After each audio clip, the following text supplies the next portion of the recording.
저출산, 너무나도 심각한 사회 문제입니다. 그런데 이 저출산 속에서 혼외 출산은 꾸준히 늘고 있습니다. 1%에서 5%까지 비중이 올라간 혼외 출산을 보면 한 가지 의문이 떠오릅니다. 결혼과 출산 정말 연결되어 있을까요? 결혼 어떻게 생각하시나요? 이 질문에 대한 답변은 사람마다 다를 겁니다. 제발 결혼하지 말라고 소리치는 분들도 있을 겁니다. 반면에 결혼이 너무나도 만족스러워서 추천하시는 분들도 있을 겁니다. 개인마다 입장 차이가 있을 수밖에 없습니다. 그래서 결혼에 대한 생각을 물어본 설문조사를 가져왔는데 답변이 반으로 갈렸습니다. 결혼을 해야 한다가 48%였고 결혼을 해도 좋고 하지 않아도 좋다가 45%였습니다. 이제 질문을 한번 바꿔볼까요? 자녀를 가지기 위해서 결혼을 반드시 해야 할까요? 결혼하고 싶은 이유를 물어본 질문에서는 다수의 인원이 안정적인 라이프와 가족을 가지고 싶다를 주된 이유로 언급했습니다. 결혼을 하지 못하면 가족과 안정감을 가질 수 없을까요? 꼭 결혼이라는 제도를 거쳐야만 얻을 수 있을까요? 부부인 것을 법적으로 등록하기 위해서는 혼인신고서를 제출해야 합니다. 법적 부부에서 태어난 아이는 자연스럽게 부부의 가족으로 등록됩니다. 그런데 출생 추이를 살펴보면 법적 부부에게서 태어난 자녀의 숫자는 점점 줄고 있으며 혼외 출생아는 점점 늘고 있습니다. 21년과 23년을 비교해보면 추세를 쉽게 이해할 수 있습니다. 전체 출생아는 25만에서 22만으로 감소했습니다. 반면에 혼외 출생아는 7,000명에서 10,000명으로 증가했습니다. 전체 숫자와 비교하면 미미하겠지만 혼외 출생아의 비중이 1%에서 5%로 급상승했음을 확인할 수 있습니다. 결국 결혼을 하지 않고 사실혼 관계를 유지하면서 가족을 만드는 사례가 늘고 있다는 겁니다. 이 사실혼에 대한 인식도 예전과 비교하면 많이 바뀌긴 했습니다. 듀오에서 매년 미혼 남녀를 대상으로 10년 후 예상되는 결혼 형태에 대해 질문합니다. 17년도부터 20년도까지의 설문조사를 전체적으로 살펴보면 모든 답변이 하나같이 사실혼을 가장 보편적인 결혼 형태라 답했습니다. 해외만 보더라도 혼외 출산은 생각보다 흔한 일입니다. 해외의 혼외 출산 비율을 보면 미국은 40%, 멕시코는 70%나 됩니다. 한국이요? 한국은 아까 말씀드린 것처럼 최근에야 5%가 됐습니다. 부정하고 싶지만 한국은 아직 유교 국가입니다. 그런 나라에서 결혼과 출산이라는 개념이 모호해지고 있는 겁니다. 통념적으로 받아들이던 결혼 후 출산이 아니라 다양한 가족의 형태를 만들고 있는 지금 변해가는 결혼의 상식을 확인해 볼까 합니다. 정확히는 결혼과 출산의 관계에 대해 짚어보고자 합니다. 결혼과 출산 두 개념이 가진 관계에 대해서 어떻게 보시나요? 가족을 만들기 위해서 결혼이 꼭 필요할까에 대한 인식은 차츰 변화하고 있습니다. 법적 부부가 아니더라도 자녀를 당연히 가질 수 있습니다. 하지만 과거에는 결혼과 출산은 하나의 인과관계였습니다. 결혼을 해야만 자녀를 가지는 것이 허용되는 것처럼 보였으니까요. 과거 90년대 혼외 출생아 수와 비율은 5,000명의 1%가 되지 않습니다. 반면 태어난 전체 출생아는 70만에 가까웠으니 혼외 출산을 어떻게 바라봤는지 대충 짐작은 됩니다. 아주 안 좋게 봤겠죠. 이처럼 과거에는 결혼과 출산이 분명한 인과관계였지만 혼외 출산 비율과 수가 늘어나는 지금 이걸 인과관계로 봐도 될지에 대해서는 고민의 여지가 있습니다. 인과관계보다는 오히려 상관관계에 있다고 봐야 하지 않을까요? 서로 좋아하는 사람 2명이 만나 자녀를 가지려는 과정에서 결혼이 포함될 수 있지만 결혼을 해야만 자녀가 생기는 게 아니라는 겁니다. 반대의 케이스로 결혼을 했더라도 자녀를 가지지 않는 딩크족도 있습니다. 지표로 보자면 실제로 결혼을 했음에도 불구하고 자녀를 가지지 않는 부부의 비율은 35%나 됩니다. 그렇다면 결혼까지 했는데 왜 자녀를 가지지 않을까요? 이 질문에 대해 물어본 설문조사를 살펴보면 크게 두 요인으로 압축됩니다. 개인의 자아실현과 경제적 상황입니다. 최근 청년의 대상으로 무엇을 포기했는지 확인한 논문이 있습니다. 이 논문에서는 설문 대상자를 그룹핑했는데 결혼과 출산을 포기한 유형이 50%로 가장 많은 비중을 차지했습니다. 그리고 이들은 자기개발과 취미생활에 대해서는 뚜렷한 계획을 세우고 있는 것으로 나타났습니다. 그런데 이런 논문 결과와는 상관없이 우리 모두 어렴풋이 느끼고 있다고 생각됩니다. 자녀를 키운다는 것은 당연히 경제적 상황과 나 자신을 고려할 수밖에 없습니다. 내 커리어에 뜻이 있다면 육아보다는 일에 대한 시간을 중시할 수밖에 없으며 경제적으로 넉넉하지 않다면 자녀 양육에 걱정할 수밖에 없습니다. 그래서 안정감을 줄 수 있는 결혼을 추구할 수도 있겠네요. 결국 자녀가 생긴 이후의 변화가 출산의 더 큰 요인으로 동작한다는 겁니다. 그런데 결혼이 이 문제를 모든 해결해주는 마스터키는 아니라는 겁니다. 하지만 자녀를 가지고 싶은 비율은 점점 증가하고 있습니다. 자녀의 필요성을 물어본 물어본 질문에 공감한 비율은 61%에서 68%로 증가했고 20대 후반 여성 기준에서는 34%에서 48%로 크게 늘었습니다. 여기에 혼외 출산에 대한 인식도 과거와 달리 긍정적으로 보고 있는데 특히 20, 30대 여성에서 이 공감대를 쉽게 발견할 수 있습니다. 통계청에서 진행한 사회조사에 따르면 결혼을 하지 않고도 자녀를 가질 수 있다는 인식은 22%에서 34%까지 상승했습니다. 결국 작금의 시대는 결혼과 출산에 대한 관념이 바뀌고 있는 이데올로기에 있는 게 아닐까요? 결혼과 출산에 대해 물어본 설문조사를 종합해보면 이렇게 정리할 수 있습니다. 결혼은 상황에 맞춰 하겠지만 기회가 되면 자녀는 가지고 싶다. 그러면 왜 결혼을 미루고 싶어 하는지 같이 확인해 볼까요? 다들 짐작하시겠지만 결혼을 하고 싶은 가장 큰 이유로 정서적 안정이라는 답변이 압도적으로 높게 나타났습니다. 좋아하는 사람과 함께 인생을 살아가는 것만큼 높은 안정감을 주는 건 없을 겁니다. 그런데 현 시대를 돌이켜보면 결혼보다는 가족 해체를 권유하는 것처럼 보입니다. 가족 해체는 가족 간의 정신적 유대감이 약화되어 정서적 불안정이 발생하는 현상으로 이해하면 좋습니다. 그래서 여러 미디어 콘텐츠를 돌아보면 이혼 등 여러 가족 해체 현상을 집중 조명하고 있습니다. 이혼할 결심, 굿 파트너, 이혼 숙력 캠프, 언급한 프로그램을 제하고도 이혼을 소재로 한 방송 프로그램은 많습니다. 웹소설과 웹툰만 보더라도 이혼한 뒤 회개하거나 회개하자마자 이혼하는 콘텐츠도 수두룩합니다. 그리고 이혼을 다룬 콘텐츠는 전부 인기가 많다는 겁니다. 그런데 여기서 느끼는 재미는 남의 결혼이 파괴되는 것의 즐거움을 느낀다기보다는 그런 이유라면 이혼할 수도 있지 이런 공감대를 얻는 것에 있습니다. 과거에는 이혼이 주홍 글씨였다면 이제는 서로 맞지 않으면 이혼 정도는 할 수 있다고 받아들인다는 거죠. 실제로 이혼에 대해 부정적으로 생각한 비율은 2002년에는 58%였는데 20년이 지난 22년에는 27%로 반이나 줄었습니다. 결국 결혼의 중요도가 과거와 달리 많이 희석되었다고 보입니다. 그렇다면 시간이 더 지날수록 이 결혼과 출산과의 관계는 더 옅어지지 않을까요? 혼외 출산이 늘어난 원인에는 사회 변화도 있지만 의도적인 혼외 출산을 시도하는 사람들도 원인 중 하나입니다. 결혼 2년차 신혼부부인 작성자가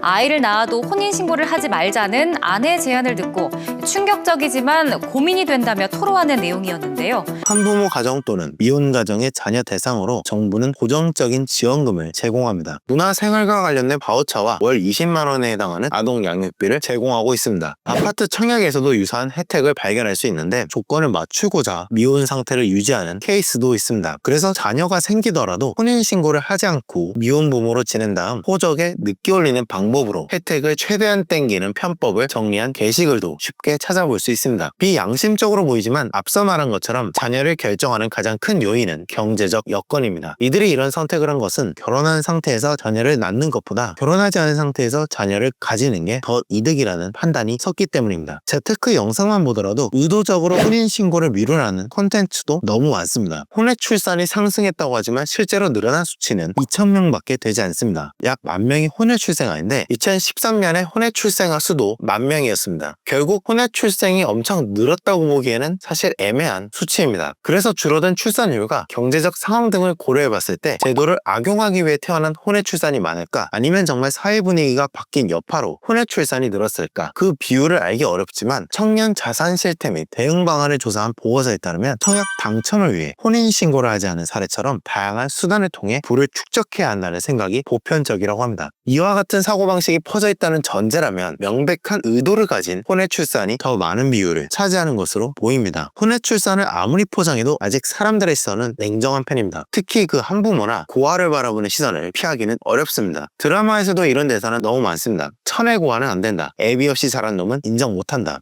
부모님도 같이 계신가? 아니요. 두 분 다 저 어릴 때 돌아가셔서. 그런데 이건 그 가족이 해결할 문제라 생각합니다. 가끔 우리는 너무 과할 정도로 타인의 삶에 집중합니다. 조금이라도 생각이 다르면 훈수를 두고 싶어서 안달이 납니다. 그런 마음을 가진 것이 잘못됐다고 생각하지는 않습니다. 비교하고 훈수 두고 싶은 게 사람의 본성인데 어쩌겠습니까? 하지만 내가 알고 있는 상식과 다른 가족의 형태가 있다는 것만 이해해보면 어떨까요? 이해가지 않는다면 그냥 그러려니 하셔도 좋지 않을까요? 나와는 전혀 다른 삶이 있다는 것을 다시 한번 생각해 보시기를 바라며 오늘의 이야기도 여기서 마무리합니다.